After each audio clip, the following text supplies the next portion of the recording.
Hello ladies and gentlemen and welcome to this. This is my WWE WrestleMania 27 thoughts. Now before we get on, we need to say one big thing. And it is quite a big thing. And that is, of course, a massive, huge thank you to each and every one of you guys. We clicked over onto 1,800 subscribers on Saturday.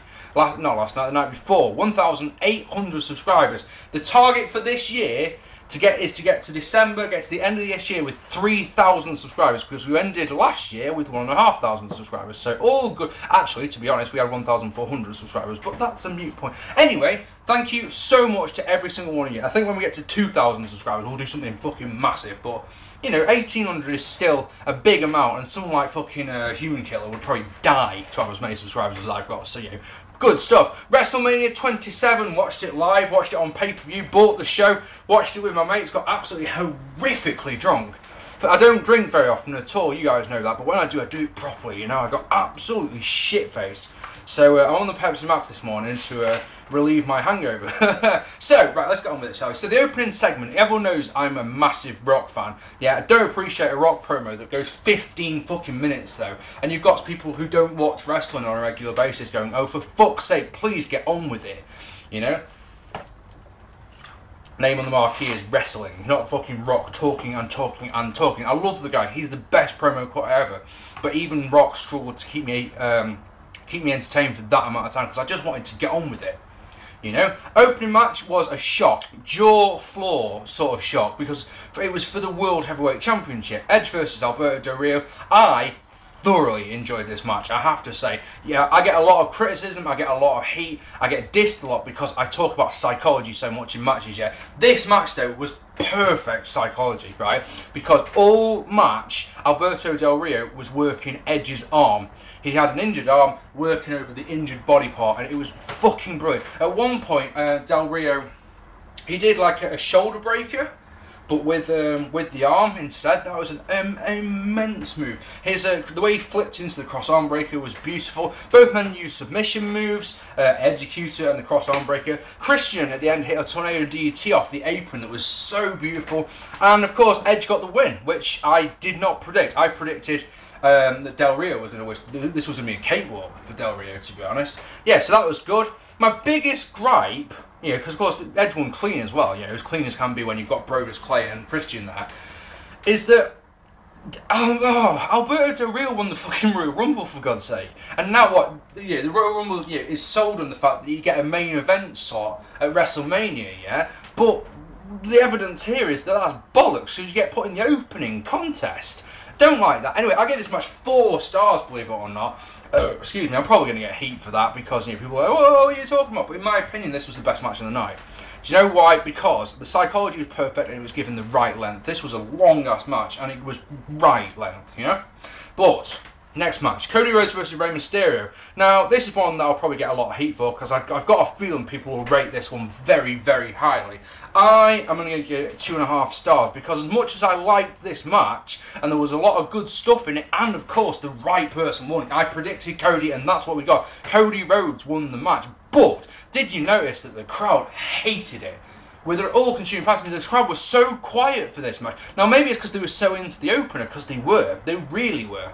But they just didn't seem to be interested in the match at all, and that is why we rated it so low. I liked, yeah, chuffed as fuck that Cody won.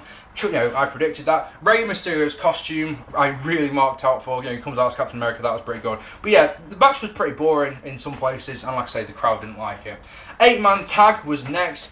This match makes no sense at all, because it lasted, what, 3 minutes? I was happy to see that Kofi Kingston was put in it, because Vladimir Kozlov was injured at Access by the Corre. But, I mean, I just do not understand why the Tag Team Championships aren't defended at WrestleMania again this year. I don't understand why the IC title isn't defended. And at the end of the day, when I watch the next episode of Raw or SmackDown or the next pay-per-view where the Tag Team Championships are on the line, why should I care?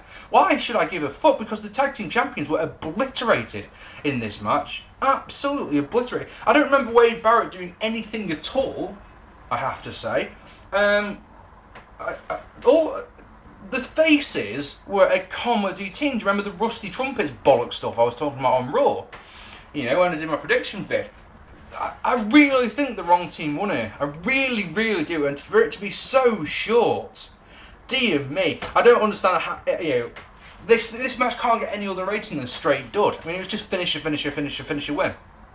You know, and it came out of nowhere. We were all so stunned when the match was over. Like, how was that so short? Now, there was a lot of backstage segments during this run, because of course The Rock was hosting, and a lot of them were entertaining. He did stuff with Mae Young, for example. The one that that I like was the Mae Young one, when he turned around and he said, you know, he's like, it could have been anyone. It could have been anyone. Who else is it going to be? He turns around, Stone Cold's there, gets a huge pop, obviously from the crowd, and I'm sat there shouting at my screen, one of you fucking hit the other, please, you know, because I wanted them to just start brawling. I would have really liked that. A big brawl started out, you know, but it didn't happen, unfortunately. They were you know, really respectful to each other, shook each other's hand, said it's good to see you.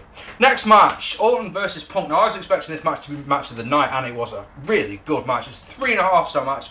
I'll explain why. Because this one had perfect psychology in it again. As you can probably expect, you know, Punk works Orton's leg the entire match. Everything he does works the leg. And Orton, to his credit, he sold it beautifully, to the point where he goes for the punt, yeah, goes charging for the punt, and his leg gives out, and you're just like, oh, that's just genius. The reason I haven't given this match a higher rating, because I really would like this one to be longer. Let me tell you something. If they'd done, like, you know, if Punk hits the go to sleep and Orton kicks out of that, and then they did the RKO for the win, I wouldn't have objected to that at all, but it was just a bit too long. The match-winning RKO was spectacular. That was the mark-out moment of the show, in my opinion. CM Punk goes for a springboard while he's in mid-air, and the slow-motion capture of it afterwards was so beautiful. Orton catches him RKO. It wasn't quite the Evan Bourne shooting star press into the RKO, but it was still an impressive-ass spot. I really like that. But yeah, it could have been longer, and like I say, that something. Yeah, I don't know. Orton's win didn't feel that special, if that makes sense. Yeah, maybe it's because of how far down the card it was. Next was Michael Cole versus Jerry Lawler. JR and Booker do the commentary for this one, which was good. It pains me to admit this, and it does. You know, it hurts here. But did you notice that Cole was doing what every good wrestler should do? He was working over the ankle. Everything that Cole did may not have looked wonderful, obviously, but every move that he did was working over the leg. It was, you know, setting up for the ankle lock, and that I've got to give Michael Cole credit for. I've got to. I mean, I've really got to. I really wanted the power driver to be the move that got the win, so I was disappointed with that. Raw General Manager changes the result after Cole had tapped out to the ankle lock.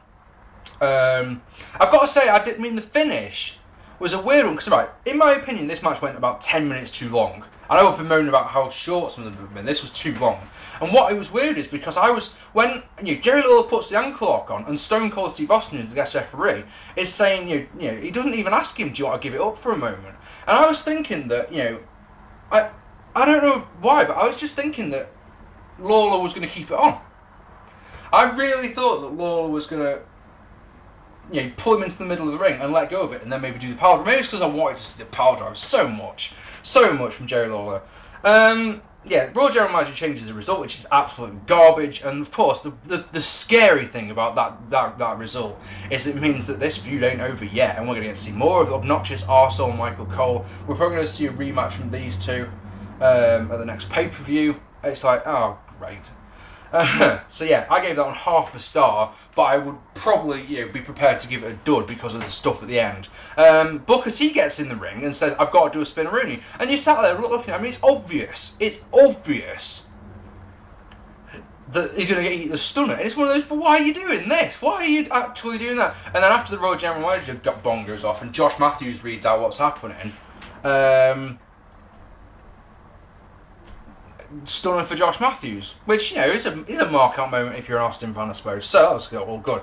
Taker versus Triple H was next. Now, I'm probably going to get a lot of heat for this one because I gave this one 3 stars. Triple H comes out to a Metallica tune called For Whom the Bell Tolls. That's amazing. That was really, really good. I like that a lot. Match took every shortcut there is that isn't blood, and you know we've got to expect that. There was weapons, there was a lot of brawling on the outside. The amount of actual wrestling that went down in this match is one of the things that rates it so low. I've got to say, I don't like that.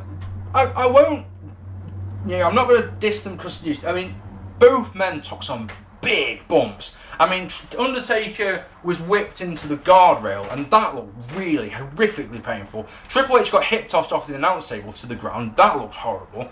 Yeah, I mean, when I say horrible, man, like, seriously painful.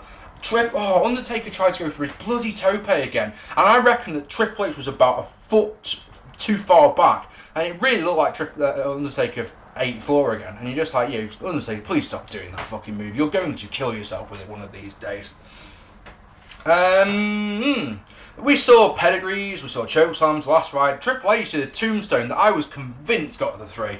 Yeah, I was like, that's it. That is it. One of the things I liked about this match is there were times when you thought the streak was up.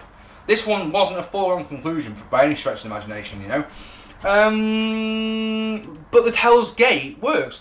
Triple H taps out. So like, right, fair enough. If, like me, you were playing the game, which is, how many times will Jim Ross say the game? Every time Jim Ross, and it's got to be Jim Ross, it doesn't work with Cole or Lawler or anyone else. Every time Jim Ross says the words, the game, you've got to take a shot, yeah? It's how you get absolutely shit-faced watching wrestling. By our count, Jim Ross said the game 16 times. Yeah, imagine that. Imagine if you're doing it with liqueur. If you're doing it with fucking vodka or whiskey or something, you'll get shit-faced. Undertaker did a stretcher job afterwards, which took about 10 minutes. Why did we have to see this? I don't know. You'll notice that Sheamus versus Daniel Bryan was relegated to the undercard and was turned into a battle royale in the end. I mean, for God's sake, that's ridiculous. You know, when you've got Rock cutting his massive promo and you've got Undertaker doing the huge stretch job of death.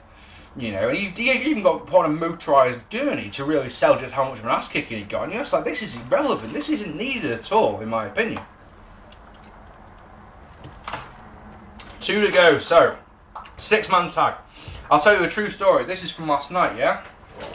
As the first person made their entrance, it was Vicky Guerrero, wasn't it? She made her entrance, right? I got up and I wandered to the toilet, and I had a wee, and I came back, and Snooki hit a handspring elbow and won. I didn't see any of the match. It was that short that I didn't see any of it. I've been told by the guys I watched it with, it was shite, so straight dud. And in the main event, Cena vs Miz, I've given this one 3.5 stars. Gospel Choir intro for Cena didn't really do anything for me. Match was everything we sort of expected, wasn't it? Until they're brawling on the outside. Shoulder tackle goes through the guardrail and they both get counted out. And you're just like, oh my god, that's weird. Cena's Superman, how the fuck's he just been counted out? Rock comes out, he's about to start cutting a promo, the Royal General Manager gong goes off again. Rock goes to read it, says, the General Manager says, I think, which is brilliant because it led to Rock saying, it doesn't matter what you think, match restarts. Match, they get in the ring, match restarts, Cena walks into a rock bottom, which is amazing, Miz retains. And you're just like, oh dear me. Because once again, Miz just looks like a complete jobber. He can't win his big match on the big stage, you know, without help. And then, to make it a little bit better, Rock goes and batters Miz as well, just for the fun of it. He doesn't raise Miz's hand or anything, he goes and batters Miz as well. The last thing you see of WrestleMania is the great one on the top turnbuckle. I didn't like that very much, I'm afraid. So, yeah, it's probably more a 3-star match, to be honest.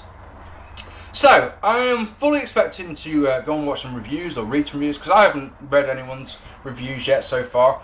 I'm fully expecting to see comments saying that this is the worst WrestleMania ever, the worst WrestleMania main event ever. I don't agree. If that's how you feel, I do not agree at all. 9's worse, 11's worse, 12's worse, 4's worse, 2's worse.